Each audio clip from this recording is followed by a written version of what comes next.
Bueno, ¿cómo representa un vector en tres dimensiones? Normalmente uno se apoya en los ejes coordenados X, Y, Z. Recordemos que estos tres ejes coordenados, fíjense, X, Y, Z, aquí no están dibujadas las flechas, ya dibujamos las flechas, forman una tríada de ejes perpendiculares entre sí. ¿Me explico? El eje Z siempre es perpendicular acá, o sea, forma ángulo de 90 grados con el eje de las Y.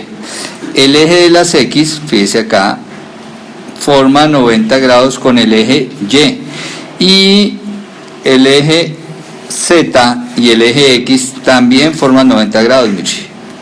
El ángulo ahí entre ellos dos es 90 grados. Entonces los tres ejes forman 90 grados uno con el otro, ¿listo? Y este sistema coordenado tridimensional lo vamos a utilizar para ubicar vectores. Entonces ahí yo tengo ubicado el vector F, ¿cierto? Y el vector F, fíjese que está en el origen del sistema coordenado. Ahí está en el origen, la cola del vector está ahí. Y el vector sale al espacio. Entonces yo digo que este vector está representado en un sistema de tres dimensiones, X, Y, Z. Bueno, cosas que usted debe saber y que debe tener claras. Primero, los ejes no los coloca donde quiera, o sea, usted no puede colocarme, por decir algo, aquí X, de pronto aquí Y, puede ser que sí, puede ser que no, ahí Z. Hay una regla para colocar las letras, ¿listo? Y es la regla de la mano derecha.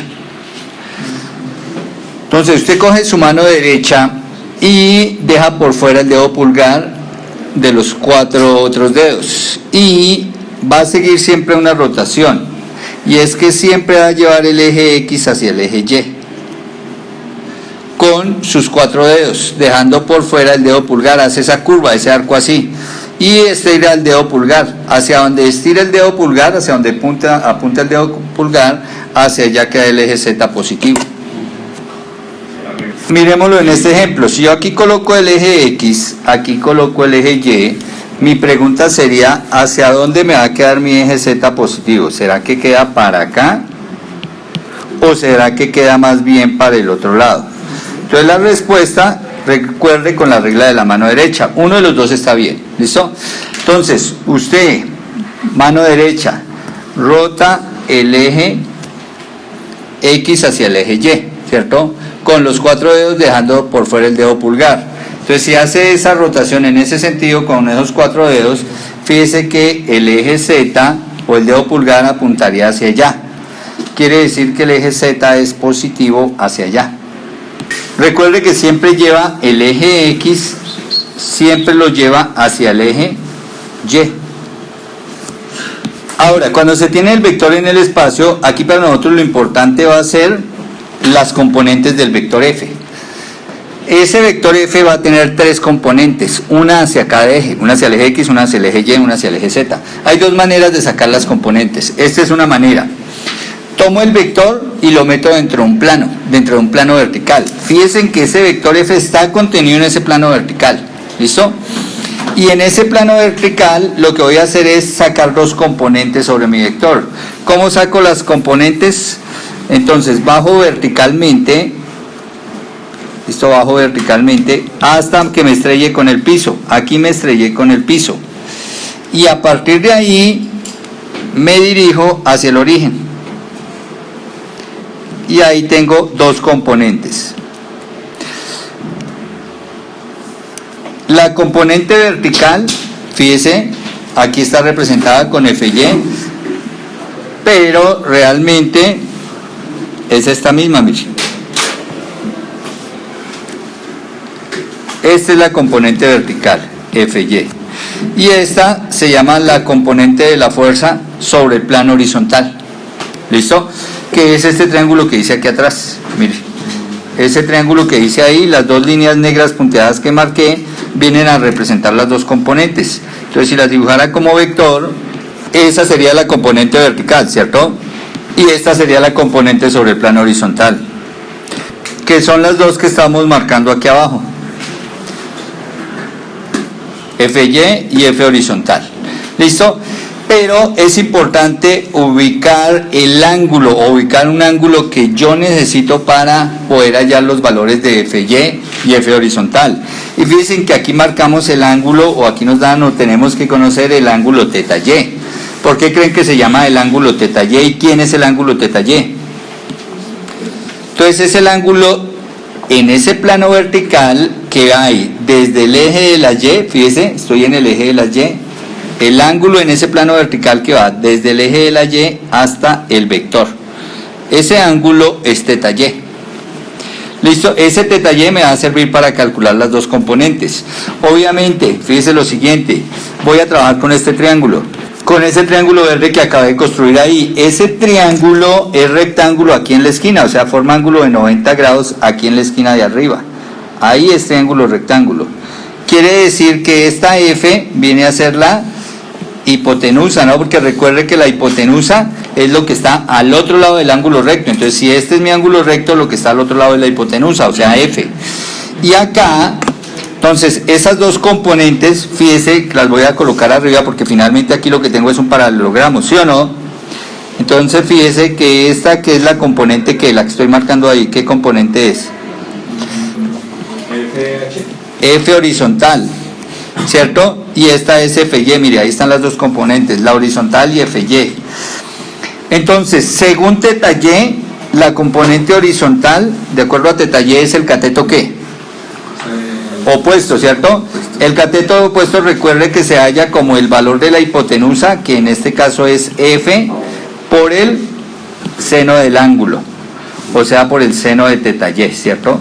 Y el cateto adyacente, porque si esta es la hipotenusa, mire el ángulo teta Y, el ángulo teta Y toca dos vectores, a este y a este.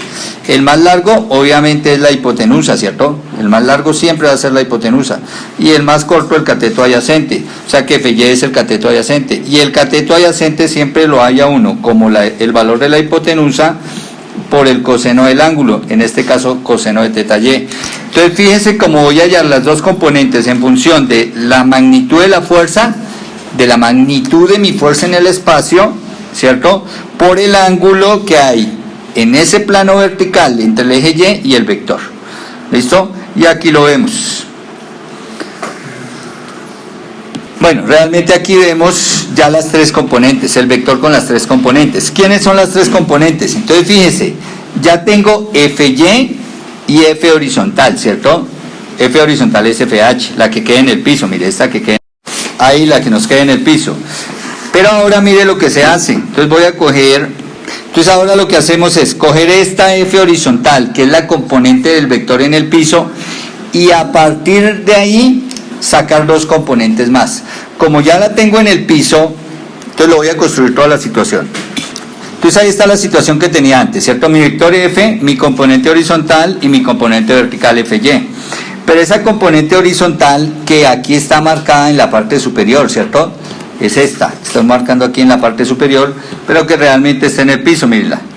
Esa componente la voy a descomponer en dos componentes, la horizontal. F horizontal la descompongo en dos. ¿Cuáles son? FZ y FX. Porque fíjese que en el piso están el eje X y el eje Z. O sea que en el piso tengo el plano XZ. Como tengo ese plano XZ, fíjese, ese plano es el que está ahí sombreado, plano XZ. Entonces a partir de ahí saco, ojo, paralela al eje Z, miren, esta es la paralela al eje Z, está paralela al eje Z, y saco una paralela al eje X, fíjese, y ahí, donde corto los ejes coordenados, hasta ahí llegan las componentes. Si ven que FX llega ahí a ese corte, mire, y FZ también llega ahí a ese corte, entonces del origen hasta ahí saco los dos componentes, FX y FZ. Y aquí voy a trabajar siempre con este ángulo phi. ¿Quién es el ángulo phi? Fíjense, ¿quién es el ángulo phi? El ángulo que hay entre ¿qué? Entre el eje X y la componente horizontal. Entre el eje X y la componente horizontal. Y este triángulo que me quedó en el piso es un triángulo rectángulo acá en esta esquina. Es triángulo rectángulo. Y por ser triángulo rectángulo puedo aplicar las relaciones trigonométricas para decir que a partir de esta que es que en ese triángulo, la hipotenusa, ¿cierto? Porque si ese es el ángulo recto, lo que está siempre al otro lado del ángulo recto es la hipotenusa. Entonces este es FH, viene a ser nuestra hipotenusa de este triángulo del piso, ¿no? Ahí, la hipotenusa de ese triángulo del piso. Y como esa es la hipotenusa, pues yo puedo calcular los dos catetos. ¿Quiénes van a ser mis dos catetos? Pues ahí está marcado este que es FX, ¿cierto? Ese es un cateto del triángulo. Pero ¿y cuál es el otro cateto del triángulo? Es este vector, que es este mismo de acá, ¿cierto? Porque son paralelos, y que es FZ. Quiere decir que FX y FZ las puedo hallar. FZ es qué cateto con respecto a Φ. El opuesto, ¿cierto? Entonces, ¿cómo hallo el cateto opuesto? El valor de la hipotenusa, que en este caso es F horizontal por seno de teta. ¿Y cómo hallo este cateto FX? El valor de la hipotenusa, que en este caso es F horizontal por coseno de teta. Este es FX, ¿cierto? Bueno, y ahí en una situación determinada donde me den esos dos ángulos, Φ y teta Y, ya conocería mis tres componentes. Sin embargo, si lo quiero hacer en un solo paso, pues yo me devuelvo arriba. ¿Quién es F horizontal? Entonces yo me vengo acá, F horizontal, miren, ¿quién era? F seno teta Y. Entonces aquí donde está F horizontal, esta F horizontal la cambiamos por F seno de teta Y, ¿cierto? Pero esa F horizontal está multiplicada por coseno, perdón, aquí no es de teta, aquí es de ¿qué? De Φ, ¿no? Coseno de Φ. Entonces aquí por coseno de Φ. Y lo mismo exactamente abajo, ¿cierto? Esto sería igual a ¿qué? Igual cometimos aquí el mismo error, no es teta, es Φ. Entonces aquí ¿qué será? F seno de teta Y, que eso ¿quién es? F horizontal, ¿sí o no? Por seno Φ. Y ahí tendría las tres componentes en función de la magnitud del vector y de los dos ángulos. Ya sabe quiénes tienen que ser los ángulos de los dos triángulos, ¿cierto? El triángulo del piso, que aquí miramos, el ángulo es Φ, el ángulo entre el eje X y el vector componente horizontal, y teta Y, que es el ángulo entre el eje Y y el vector sobre el plano vertical. Bueno, y una última cosa es esta ecuación, mire, F igual a Fx al cuadrado más Fy al cuadrado más Fz al cuadrado. ¿Listo? Resulta que si yo veo esta gráfica, voy a borrar lo que no me sirve. Entonces fijemos lo siguiente, ¿cierto? Que este vector F en el espacio tiene tres componentes. Bueno, aquí me faltó la flechita. Tiene tres componentes. Fíjese, voy a hacer método cabeza-cola. Voy a salir del punto O y voy a dibujar tres vectores, que los voy a dibujar en negro. Miren, este primer vector. Entonces salgo de ahí, llego hasta acá. ¿Quién es este vector? Fx, ¿cierto? Que es el que está marcado acá, Fx. En la cabeza de Fx voy a dibujar la cola de otro vector, de este vector. ¿Quién es ese vector? Fz. Y en la cabeza de Fz voy a dibujar la cola de otro vector. ¿Quién es ese otro vector? Fy, ¿cierto? Y llego acá a este punto y mando un vector desde donde salí, que es O, hasta donde llegué, que es la punta de Fy. ¿Quién es ese vector que va de O a Fy? F. Entonces, recuerde que aquí estoy haciendo suma de vectores método cabeza-cola. ¿Qué puedo decir? Que mi vector F es mi vector resultante, ¿cierto? ¿De la suma de quién? De Fx, del vector Fx más Fy y más Fz. ¿Listo? Que el vector F es la suma vectorial de Fx más Fy más Fz. Y si quiero saber la magnitud, la longitud del vector F, conocidos sus componentes Fx, Fy y Fz, entonces lo que voy a hacer es utilizar esta ecuación, miren. Esta ecuación es para calcular la magnitud del vector F, conocidas sus componentes. Entonces, como todos son perpendiculares las componentes, ¿cierto? Aquí hay ángulo de 90 grados y entre estas dos hay ángulo de 90 grados. Entonces puedo aplicar Pitágoras dos veces y me va a resultar esta ecuación. Esta ecuación le permite calcular la magnitud del vector en el espacio, conocidas las tres componentes, o conocías la magnitud del vector y conocías dos componentes, puedo sacar otra componente, la magnitud de otra componente, porque me basta con trabajar esta ecuación.